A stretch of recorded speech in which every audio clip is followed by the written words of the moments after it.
اچھا بات آگے بڑھاتے ہیں، کیونکہ ظاہر اب آج میں نے آپ کو بتایا نا 6 مئی شہادت ہے حضرت مولانا سید کفایت علی کافی شہید علیہ رحمہ، آپ شہید جنگ آزادی ہیں، اور کیا سچے عاشق رسول، کیا سچے عاشق رسول۔ اچھا میں اب یہ دیکھتا ہوں، اگر یہ اولادوں کی تربیت کی ہم بات کرتے ہیں تو آپ یہ دیکھیں کیسی ریلیونس ہے کہ کیا ماں باپ ہوں گے، یہ کیا تربیت کی کہ ایک طرف عشق مصطفیٰ صلی اللہ علیہ وسلم اپنے معراج پر ہے، تو دوسری طرف جو ہے وہ حریت کا جذبہ، اور پھر خاندان ظاہر سادات کہ وہ فرماتے ہیں نا کہ جو جیسا بھی پڑھا گیا کہ جو پڑھے گا صاحب لولاک کے اوپر درود، آگ سے محفوظ اس کا تن بدن رہ جائے گا، سب فنا ہو جائیں گے کافیوں لیکن حشر تک نعت حضرت کا زبانوں پہ سخن رہ جائے گا۔ ذرا بتائیے پروفیسر صاحب آپ کی شخصیت کے حوالے سے۔ عظیم شہید پاکستان کا تحریک آزادی کے اس نامور سپوت کو خراج عقیدت پیش کرتے ہوئے اس پس منظر میں بھی ہم اولاد کی تربیت کی طرف جاتے ہیں۔ جی وہی ان نفوس نے ہمیں اس خطے میں آزادی کے لیے جو درس دیا، اقبال نے کہا کہ سبق پھر پڑھ، صداقت کا، عدالت کا، شجاعت کا، لیا جائے گا تجھ سے کام دنیا کی امامت کا۔ ہم دنیا کی امامت کے لیے جس انداز سے بڑھ رہے تھے اور اس کے راستے میں فرنگی نے جو رکاوٹیں پیدا کی، یہ ان رکاوٹوں کا پہلا شکار بن رہے ہیں حضرت مرحوم کفایت علی کافی رحمۃ اللہ تعالی علیہ۔ آپ کا نسبی تعلق نگینہ ضلع بجنور کے ایک معزز خانوادے سادات سے تھا، اور آپ نے مراد آباد کو اپنا مسکن بنایا، اتر پردیش میں مراد آباد نا، یو پی میں۔ آپ نے اس وقت کے جید علماء سے علوم میں مہارت حاصل کی، اور اس کے بعد جب 1857 میں آپ کو اس طرف آنا پڑا تو پورے جذبے کے ساتھ، اور اس منظر کو سمجھنے کے لیے میں اپنے سننے والوں سے کہوں گا کہ اگر آپ کو وقت ملے، دیکھنے والے غالب کے خطوط کا مطالعہ ضرور کریں تاکہ آپ کو پتہ ہو کہ آپ نے اپنی اولاد کی تربیت کن خطوط پر کرنی ہے۔ واہ واہ واہ واہ واہ، آپ کے سامنے عظیم مقاصد کیا ہیں۔ واہ، کیونکہ یہاں آ کر فرنگی نے جو سب سے پہلا کام کیا وہ یہ کہ دین کا نام لینے والا اس خطے میں کوئی نہ چھوڑا جائے۔ بالکل ایسا۔ محمد عربی صلی اللہ علیہ وسلم سے جس کا بھی ربط ہو اس ربط کو کاٹا جائے، اس کا وجود مٹایا جائے۔ غالب کہتے ہیں کہ دلی کی کوئی سڑک ایسی نہیں تھی جس کے 2 رویے جو درخت ہوتے تھے، ہر درخت کے ساتھ 2 علماء کی لاشیں لٹکائی جاتی تھیں، اور کیفیت یہ ہوتی تھی کہ ہاتھی پر بٹھا کر لے جاتے، درخت کے ساتھ عالم کو باندھتے، اس کے بعد ہاتھی کو چلانے کے بعد اس شہید ہونے والے کی میت جو ہے وہ 8 کے ہندسے جیسی بن جاتی۔ اللہ اللہ اللہ، اگر آپ پروفیسر صاحب مجھے اجازت دیں، ان 1864 سے 67 تک انگریزوں نے علماء کو جس انداز سے شہید کیا ہے، تاریخ بتاتی ہے 5 لاکھ کے قریب تو مسلمان شہید کیے گئے، 22,000 کے قریب علماء، اور جو آپ فرما رہے ہیں نا، ایک انگریز فوجی افسر ہے، اس کا نام ہنری کاٹن ہے، وہ کہتا ہے کہ دہلی سے لے کر پشاور تک جو گرینڈ ٹرنک روڈ ہے، دونوں اطراف کے جو درخت ہیں، کوئی درخت علماء کی لاشوں سے خالی نہیں تھا، کوئی درخت خالی نہیں، بالکل آپ سے، بلکہ یہاں تک ہوتا تھا کہ علماء کو معاذ اللہ کاٹ کے جو سور کی کھالیں ہوتی ہیں اس کے اندر ان کو پرونے کے بعد جو ہے جلا دیا جاتا، آگ میں ڈال دیا جاتا۔ جی فرمائیے۔ یہ ظلم و بربریت محض اس لیے ہو رہا تھا کہ اس خطے کے اندر لوگوں کے دلوں میں حب رسول صلی اللہ علیہ وسلم کا جو جذبہ ہے، ایمان اور اسلام کے ساتھ ان کی جو والہانہ لگاؤ اور تعلق ہے، اس کو ختم کر دیا جائے۔ جی جی جی۔ اور ساتھ ہی تربیت کی بات ہم کر رہے ہیں کہ یہاں جو نظام تعلیم تھا، یہاں کے رہنے والوں کی روٹی عربی اور فارسی کے ساتھ منسلک تھی۔ فارسی زبان کو ختم کر دیا گیا سرکاری زبان سے، مدارس علماء سے خالی ہو گئے، بالکل ٹھیک۔ اس کی جگہ انہوں نے اپنی زبان رائج کی، جس کی وجہ سے لوگ، چونکہ پیٹ تو ساتھ ہے، تو اس طرح سے اخلاقی تباہی۔ نبی رحمت صلی اللہ تعالی علیہ وسلم کا ارشاد ہے کہ انما بعثت لاتمم مکارم الاخلاق۔ اس خطے میں اولاد کی تربیت اخلاقی بنیادوں پر کی جاتی تھی، لیکن انہوں نے آ کر اس طرح کے ظلم و ستم جب جاری رکھے، اور 1857 کی جنگ آزادی میں علماء جب سامنے آئے تو ان میں سے ایک پیارا نام کفایت علی کافی رحمۃ اللہ علیہ کا ہے۔ بات آگے بڑھاتے ہیں ڈاکٹر ہم صاحب۔ نے ابتدا میں ہاں۔ جو میاں داد سے غزل سنی ہے، جی جی جی، یہ غزل وہ ہے جو مولانا کفایت علی کافی کو توپ کے آگے اڑانے کے لیے لایا جا رہا تھا، تو آپ انتہائی ترنم اور وجد کی صورت میں یہ غزل پڑھتے ہوئے آ رہے تھے۔ یہ نعتیہ کلام تو اصل میں انہوں نے ایکچولی بتایا یہ کہ کچھ بھی کر لو، عشق مصطفیٰ صلی اللہ علیہ وآلہ وسلم تو میرے وجود کا حصہ، اسے نکال نہیں سکتے۔ ڈاکٹر صاحب بات آگے بڑھاتے ہیں، یہ وہی دور ہے 1857، بہادر شاہ ظفر کی حکومت جا چکی ہے، قید کر لیا اس کے دونوں بیٹوں کو جو اس کے سر کاٹ کے بھیج دیے گئے۔ ایک عجیب ظاہر طوفان تھا، ایسٹ انڈیا کمپنی جو ہے وہ ریپ اپ کر کے جا رہی ہے، برطانوی سامراج جو ہے مکمل طور پر قابض ہو چکی ہے، پھر جو عشق مصطفیٰ صلی اللہ علیہ وآلہ وسلم کی شمع کو بجھانے کی کوشش کی گئی۔ یہ پہلی شخصیت حضرت مولانا سید کفایت علی کافی شہید علیہ رحمہ کہ جنہوں نے باقاعدہ جہاد کا فتویٰ دے کر پھر اس فتوے کو لے کے ڈور ٹو ڈور گئے اور فرضیت کی حیثیت آپ نے کہا جی جہاد فرض ہے، ذرا بتائیے ان کے کردار کے حوالے سے۔ بسم اللہ الرحمن الرحیم، بہت خوبصورت باتیں ہو رہی ہیں۔ اس میں جو بات بڑی بنیادی ہے جو سمجھنے والی ہے کہ ہمارے ہاں عام طور پر یہ ہوتا ہے کہ ہم بچے کو جو اساتذہ دیتے ہیں نا، وہ اساتذہ بھی اعلیٰ معیار کے نہیں ہوتے۔ اس میں کوئی شک نہیں کہ کفایت علی کافی سادات خاندان سے ہیں، وہی خاندان جو ایک دینی غیرت کا ایک منارہ نور ہے، یعنی وہ جو اہل بیت کی حریت ہے، حریت وہ حریت پسندیاں نظر آ رہی ہے۔ لیکن پھر جن اساتذہ کے سامنے بیٹھ کر زانوِ تلمذ طے کیے تو ہمارے ہاں یہ بڑی جامعیت رہی ہے کہ ایک ہوتی ہے دین فہمی، ایک ہوتی ہے حق گوئی، اور ایک ہوتی ہے حق پر استقامت۔ یہ تینوں چیزیں اساتذہ طالب علم کے ذہن میں بھر دیتے تھے۔ جی بالکل، وہ دین سمجھنے والا بھی ہو اور ڈنکے کی چوٹ پر وہ بہت بڑا مبلغ بھی ہو، ٹھیک ہے، اور جہاں استقامت کا مظاہرہ کرنا پڑے تو وہ استقامت کا بھی پہاڑ واقع ہو۔ سبحان اللہ سبحان اللہ۔ اب ایک وہ خاندانی نسب، وہی حریت والا، اور پھر اساتذہ کی تربیت کے نتیجے میں پھر جیسے آپ نے شروع میں جملہ کہا کہ سب سے پہلے انگریزوں کے خلاف جہاد کا فتویٰ دیا، اور اس میں جو چیز جادو کا اثر طے کر رہی ہے، اثر رکھتی ہے، وہ جیسے علامہ اقبال نے کہا روح محمد اس کے بدن سے نکال دو۔ یہ جو حضور نبی اکرم صلی اللہ علیہ وسلم کے ساتھ والہانہ عقیدت ہے، اور وہ ایک گہرا جوش و جذبہ ہے جو غزوہ احد کے موقع پر اور غزوات میں ہم صحابہ کے بھی مظاہر دیکھتے ہیں، اور اس کا بڑا نمونہ واقعہ کربلا میں بھی سامنے آیا۔ یہ بنیادی طور پر اسی کا تسلسل ہے کہ شر کے سامنے آپ نے کس طرح ڈٹ کے وہ معیار متعین کرنا ہے تاکہ حق کا قافلہ کہیں راہ سے ہٹے نہ بلکہ اسی راہ پر مزید آگے بڑھتا چلا جائے۔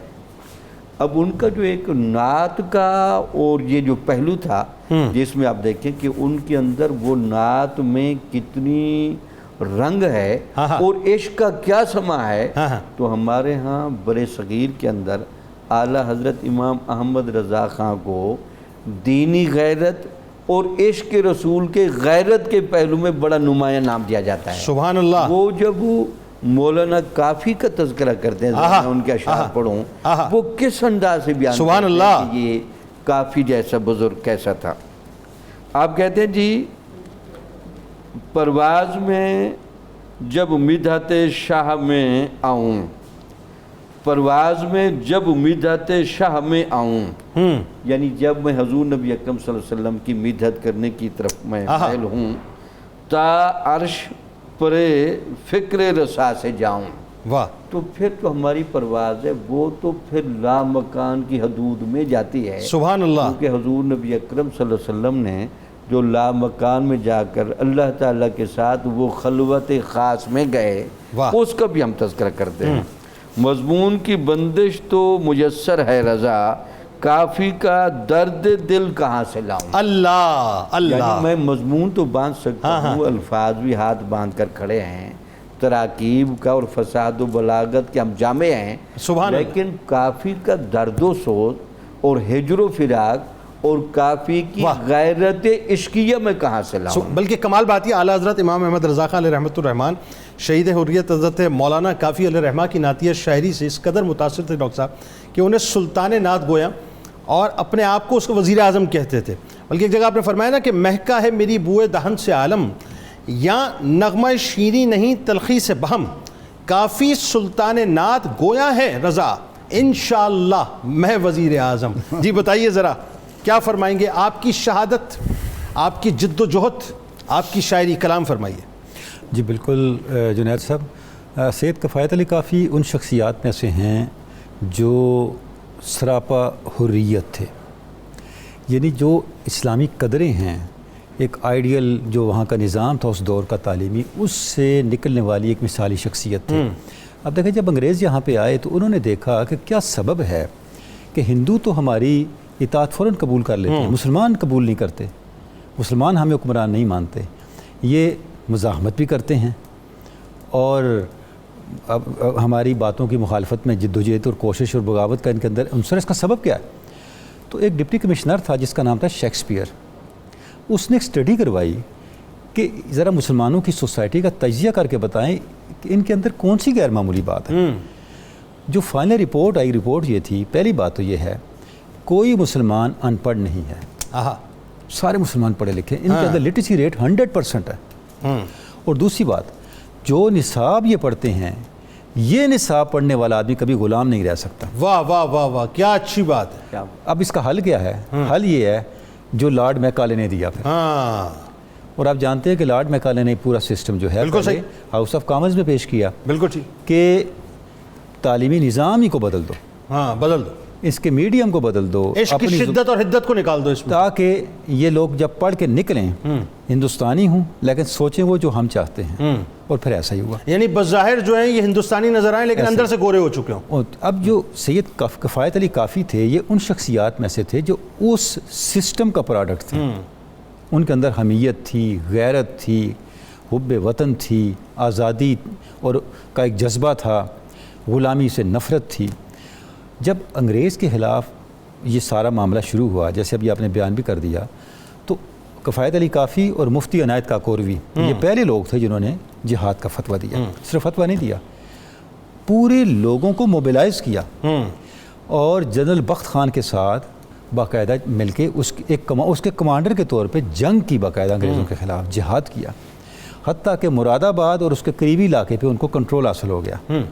جب کنٹرول حاصل ہو گیا تو وہاں پہ انہوں نے ایک مختصر سی اس علاقے کے اندر اسلامی حکومت بھی قائم کر لی, جس کے صدر و شریعہ مفتی کفایت علی کافی تھے. واہ سبحان اللہ. اور ہر جمعے کا ان کا خطبہ ایک ہی نقطے پہ ہوتا تھا, انگریز کے خلاف لوگوں کو ابھارنا اور ان کو اپنی ذمہ داریوں کا اور آزادی کی قدر و قیمت کا احساس دلانا. اچھا, انگریز کو بھگا دیا تھا وہاں سے انہوں نے, وہ پورا مراد آباد سے تو خالی کروا دیا, مراد آباد اور اس کے ساتھ 2-3 اور جو شہر تھے. اب میں صرف یہ دیکھ رہا ہوں تربیت کن والدین کی اور کیسے والدین ہے کہ کیا بچہ مطلب. اب دیکھیں وہ عالم دین ہی نہیں تھے, عسکری کمانڈر بھی تھے, واہ واہ, منتظم بھی تھے, واہ, ایڈمنسٹریٹر بھی تھے, واہ, لوگوں کو موبلائز کرنے کی کیپیسٹی بھی ان کے اندر تھی. یعنی کتنی خصوصیات ایک شخصیت کے اندر تھی.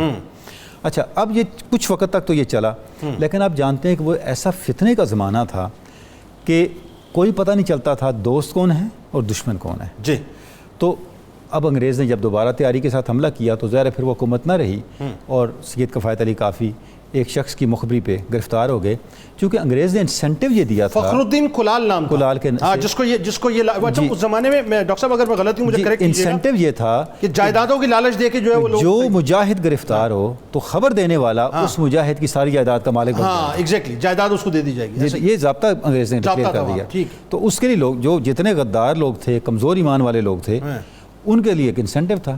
تو اس لالچ کے تحت گرفتار کروا دیا گیا.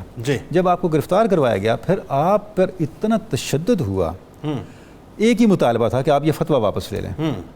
یعنی گرم لوہے کی استری ان کے جسم پہ پھیری جاتی, اللہ اکبر, ان کے جسم کو مار پیٹ اور تشدد سے زخمی کر دیا جاتا, اللہ اکبر, اس پہ پھر مزید اذیت دینے کے لیے نمک مرچ ڈال دیا جاتا, اور اگلے دن آ کے وہ پوچھتے ہاں جی کیا پروگرام ہے آپ کا, آپ کی کیا رائے بنی, تو کفایت علی کافی فرماتے وہی جو میں پہلے کہہ چکا ہوں, وہ جو پہلے میرا وہی فتویٰ ہے. اللہ, پھر ان کو پھانسی دینے کا فیصلہ ہوا, اللہ, اور مراد آباد میں جو چوک کے اندر پبلک کے اندر ان کو شہید کر دیا گیا. اچھا, مزے کی بات یہ کہ ان کا جو فیصلہ مقدمے کا ہوا وہ بھی 2 دن کے اندر کیا گیا ہے. ظاہر ہے اس کے اندر تو انہوں نے کارروائی پوری کی نا.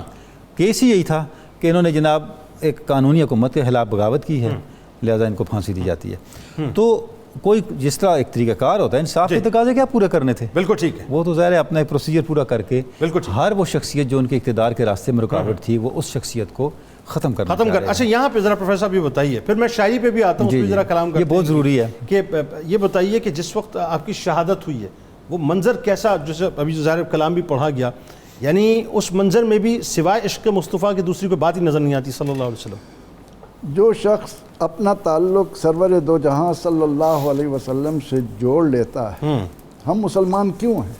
لا الہ الا اللہ محمد رسول اللہ۔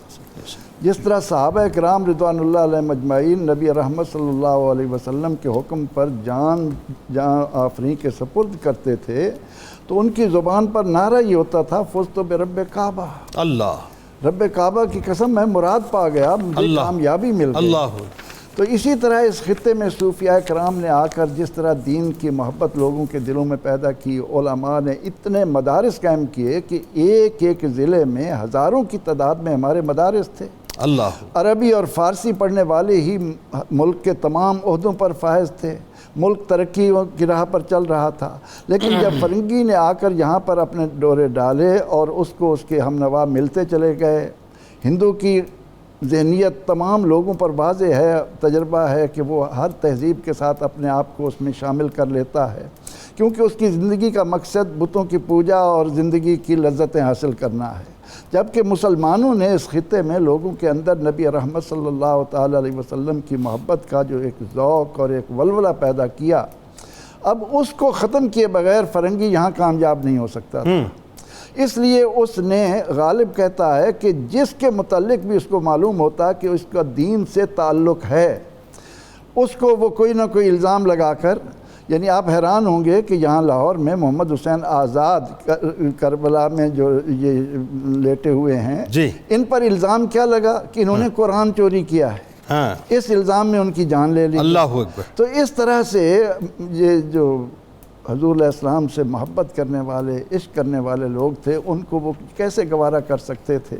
لیکن جب انسان اپنے اللہ سے اپنے تعلق کو مضبوط بنا کر اس کے نبی صلی اللہ تعالی علیہ وسلم کا شہدائی بن جاتا ہے، تو دنیا بھر کی کوئی طاقت اس کو اس کی نظریے سے ہٹا نہیں سکتی۔ بالکل ٹھیک۔ اور یہی جذبہ ہمیں یہاں نظر آتا ہے کہ جب آپ کو مراد آباد میں صدر الشریعہ بنایا گیا، مجد الدین خان نے آپ کو عہدہ دیا، تو اس کے بعد سازشیں شروع ہو گئیں۔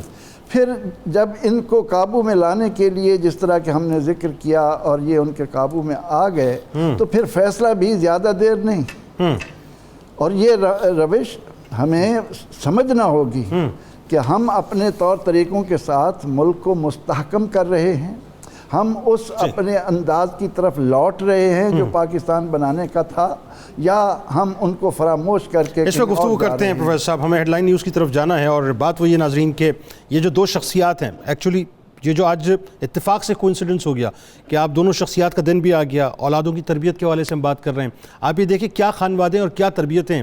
ایک بڑی کمال بات جو ان دونوں ہستیوں میں، یعنی مولانا حسن رضا خان علیہ رحمۃ الرحمان میں اور حضرت مولانا سید کفایت علی کافی شہید علیہ رحمہ میں، وہ کامن بات کیا ہے کہ دونوں ممتاز شعراء اور سرکار علیہ السلام کی بارگاہ کے غلام، نعتیہ شاعری کرنے والے، اور دونوں ہی وہ جن کو اعلیٰ حضرت امام احمد رضا خان علیہ رحمۃ الرحمان جو ہیں پسند کیا کرتے ہیں۔ بس لوٹ کے واپس آتے ہیں۔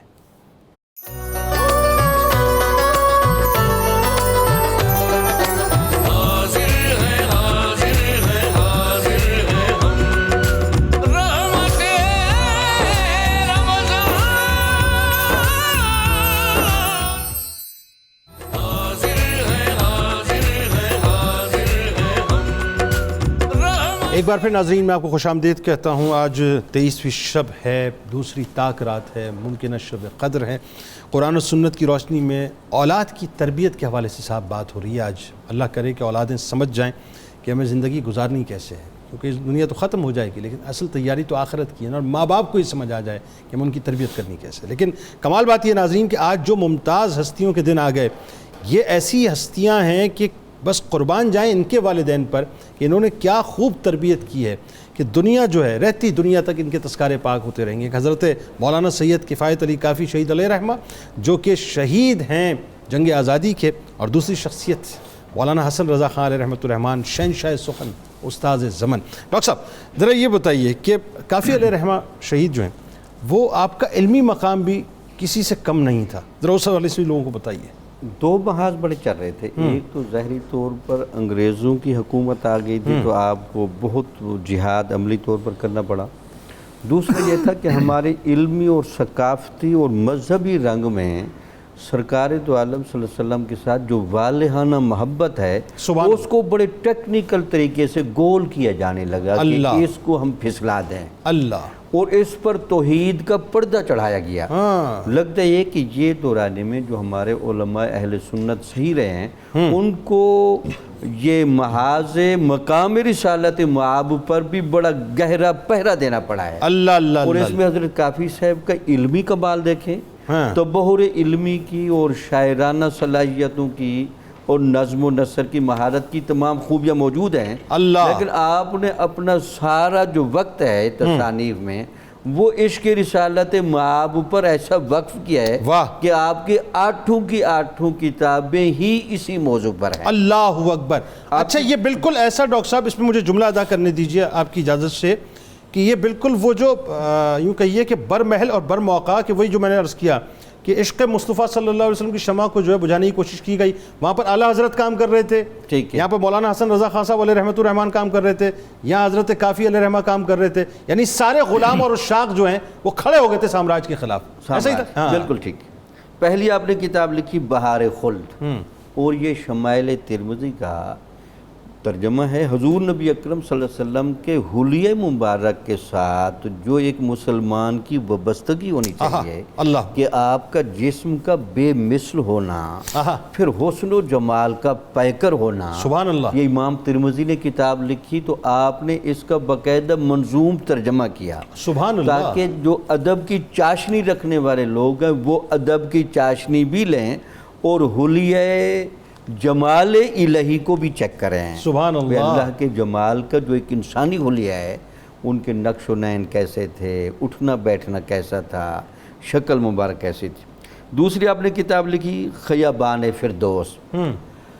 عبدالحق بدس دہلوی رحمۃ اللہ علیہ نے کتاب لکھی تھی کہ اگر آپ نے فیوض و برکات میں آنا ہے تو کثرت کے ساتھ سرکار دو عالم صلی اللہ علیہ وسلم درود و سلام پڑھا جائے. اللہ. تو آپ نے دیکھا کہ جب آپ کو پھانسی کی طرف بھی لے جایا جا رہا ہے تو اس وقت بھی آپ یہی کہہ رہے ہیں کہ درود و سلام کی کثرت نہ چھوڑنا.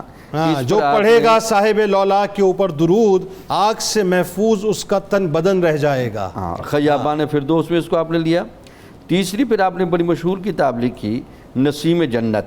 اس میں کہتے ہیں کہ آپ نے وہ 40 احادیث مبارکہ جو محبت نبوی کی دعوت دیتی ہیں ان کو آپ نے منظوم بھی کیا اور پھر ان کی حواشی بھی آپ نے مرتب فرمایا. اللہ اکبر.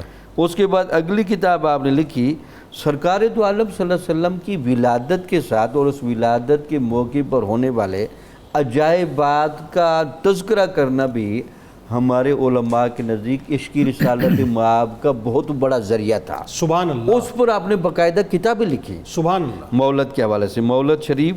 اس کے بعد پھر آپ نے وہ صحابہ جنہوں نے جہاد کیے اور سرکار دو عالم صلی اللہ علیہ وسلم اپنی جانیں نثار فرمائیں، آپ نے داستان صادقاں کے نام سے کتاب لکھی. اور بالخصوص حضور کے وصال فرمانے کے بعد جو صحابہ پر ہجر و فراق کی کیفیت گزری اور حضرت اویس کرنی کا جو عشق تھا وہ آپ نے بیان کیا. یہ وہی جادو اثر کرنٹ تھا جو آپ اپنی تصانیف میں پیدا کرتے رہے. ماشاءاللہ. اس کے بعد پھر آپ نے اگلی کتاب لکھی مثنوی تجمل.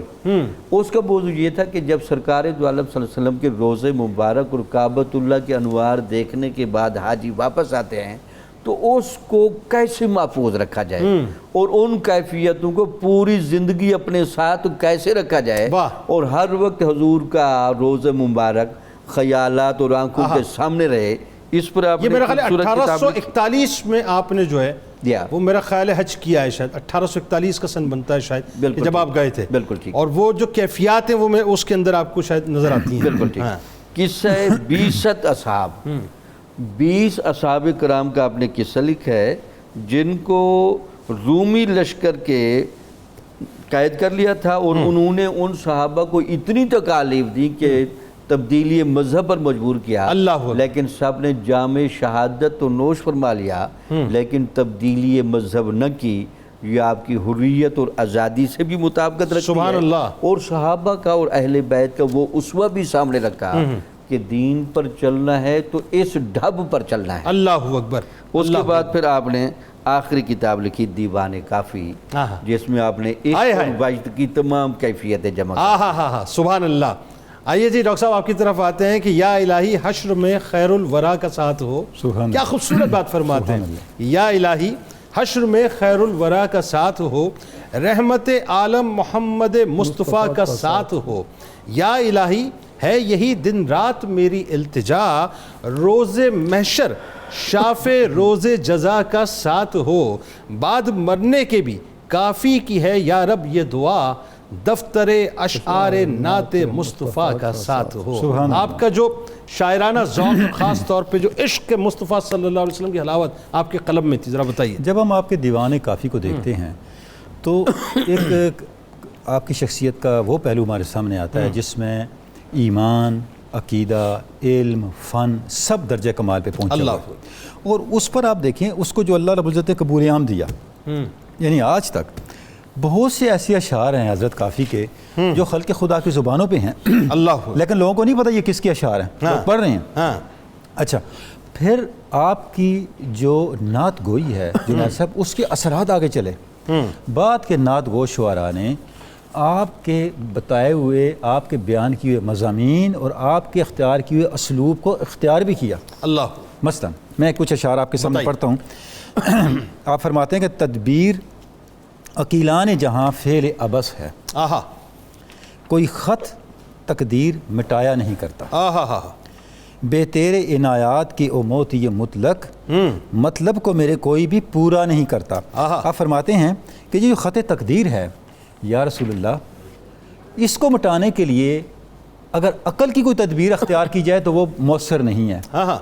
آپ کی نظر کرم سے خط تقدیر کا نقص بھی دور ہو جاتا ہے۔ اللہ۔ اب میں اعلیٰ حضرت کا ایک شعر آپ کے سامنے پڑھتا ہوں۔ قسمت میں 100 پیچ ہوں، لاکھ بل ہزار کج، یہ ساری گتھی ایک تیری سیدھی نظر کی ہے۔ اب آپ دیکھیں وہی بات جو کافی بیان کر رہے ہیں حضرت کافی، وہی بات اعلیٰ حضرت نے کس انداز سے بیان کی۔ سبحان اللہ، سبحان۔ ایک اور شعر میں حضرت کافی کا پڑھتا ہوں۔ حرز جہاں جس نے کیا اسم رسول اللہ کو، اس کے اوپر سے تمامی درد و غم زائل ہوا۔ یعنی اس میں رسول اللہ کی برکت کیا ہے۔ اب علامہ کا شعر میں آپ کے سامنے رکھتا ہوں۔ پیام مشرق میں علامہ لکھتے ہیں، با خدا در پردہ گویم و با تو گویم آشکار، یا رسول اللہ او پنہاں و تو پیدائے من۔ یا رسول اللہ جب میں اللہ سے بات کرتا ہوں تو چھپ کے خاموشی سے کرتا ہوں، جب آپ کو بلاتا ہوں تو اونچی آواز سے کھل کے بلاتا ہوں، اللہ، کیونکہ وہ نظر نہیں آتا، آپ میرے سامنے ہیں۔ اللہ اللہ اللہ۔ یعنی حضرت کافی کے اشعار کو جب ہم دیکھتے ہیں تو بعد کے جتنے بڑے اشعار ہیں، شعراء ہیں، میں نے 2 مثالیں، اعلیٰ حضرت کی مثال آپ کے سامنے رکھی، اعلیٰ حضرت نے تو مطلب سلطان کہا نا، علامہ کی مثال رکھی کہ کس طرح سے وہ پورے کا پورا اسلوب جنید صاحب اور پورے کے پورے مضامین اور وہ روح آگے منتقل ہوتی نظر آتی ہے۔ کمال یہ ہے کہ اعلیٰ حضرت یہ بھی تو فرماتے علیہ رحمہ کہ میں یا تو کافی کو سنتا ہوں یا حسن میاں کو سنتا ہوں، اس کے علاوہ کسی کو نہ پڑھتا ہوں نہ سنتا ہوں۔ اب ایک اور نعت کے چند اشعار پڑھتے ہیں۔ تو فعل سرور عالم ہوا سارا جہاں پیدا، زمین و آسماں پیدا، مکیں پیدا، مکاں پیدا، نہ ہوتا گر فروغ نور پاک رحمت عالم، نہ ہوتی خلقت آدم، نہ گلزار جنا پیدا، انہی کے واسطے آدم، انہی کے واسطے حوا، انہی کے واسطے کافی کیے ہیں انس و جاں پیدا۔ اب علامہ کے اشعار ذرا سنیں۔ ہونا یہ پھول تو بلبل کا ترنم بھی نہ ہو، چمن دہر میں کلیوں کا تبسم بھی نہ ہو، یہ نہ ساقی ہو تو پھر میں بھی نہ ہو، خم بھی نہ ہو، بزم توحید بھی دنیا میں نہ ہو، تم بھی نہ ہو، خیمہ افلاق کا استادہ اسی نام سے ہے، نبض ہستی تپش آمادہ اسی نام سے۔ یعنی 20 مثالیں آپ دیوان کافی سے دے سکتے ہیں جہاں آپ کو ایسے لگے گا کہ اعلیٰ حضرت احمد رضا خان علیہ رحمٰن نے، حضرت علامہ علیہ رحمٰن نے ان اشعار کو پڑھ کے اپنے اشعار لکھے ہیں۔ اللہ اکبر۔ یعنی آپ دیکھیں کہ کس طرح سے یہ ہوتا ہے کسی زمانے کا بڑا شاعر واہ۔ اس کا شعری شعور اور اس کا شعری اسلوب آنے والی نسلوں میں کس طرح منتقل ہوتا ہے اور کس طرح چلتا ہے آگے. یعنی ایک طرف علمی مقام اتنا بلند، دوسری طرف تحریک آزادی میں مجاہدانہ کردار اتنا سبحان بلند، اللہ. تیسری طرف سامراج کے سامنے مکمل طور پہ کھڑے، اور چوتھی طرف عشق مصطفیٰ صلی اللہ علیہ وسلم کا دامن تھامے کا ہوئے. کیا عالم ہے. اللہ اکبر. یعنی کہ اصل میں دیکھیں جنید صاحب، یہی تو ان کی طاقت تھی. واہ واہ واہ واہ واہ. یعنی جس جذبے کا اظہار ہمیں ان کے اشعار میں ملتا ہے، یہی تو وہ طاقت تھی جس نے انہیں ٹوٹنے نہیں دیا، اللہ اکبر. جس نے انہیں کھڑا رکھا، واہ واہ کیا اچھا جملہ. جس نے انہیں توانائی دی. واہ. کیونکہ ان کے سامنے جو منزل تھی وہ اتنی بڑی تھی کہ اس کے راستے میں آنے والی یہ رکاوٹیں کوئی حیثیت نہیں رکھتی تھی. وہ کیا ہے، وہ پورے قد سے جو کھڑا ہوں یہ سب تیرا کرم ہے، مجھ کو گرنے نہیں دیتا سہارا تیرا. اللہ ان کا اصل کا شعر ہے کیا بات ہے. کہ یہ جو جب آپ کا تعلق حضور کی ذات سے جڑ جاتا ہے تو پھر زندگی کی پرائرٹیز تبدیل ہو جاتی ہیں نا. جب زندگی آپ کے اوپر یہ چیز حقیقت کھل جائے اور آپ اس حقیقت کے اوپر ایمانی حد تک پہنچ جائیں کہ اصل مقصود اللہ اور اس کے رسول کی رضا ہے، واہ. اور بقا حضور کی محبت اور عشق میں فنا ہو جانا ہے، واہ. تو اس کے بعد پھر بقیہ سارے معاملات انسان کے لیے منیمائز ہو جاتے ہیں. سبحان اللہ.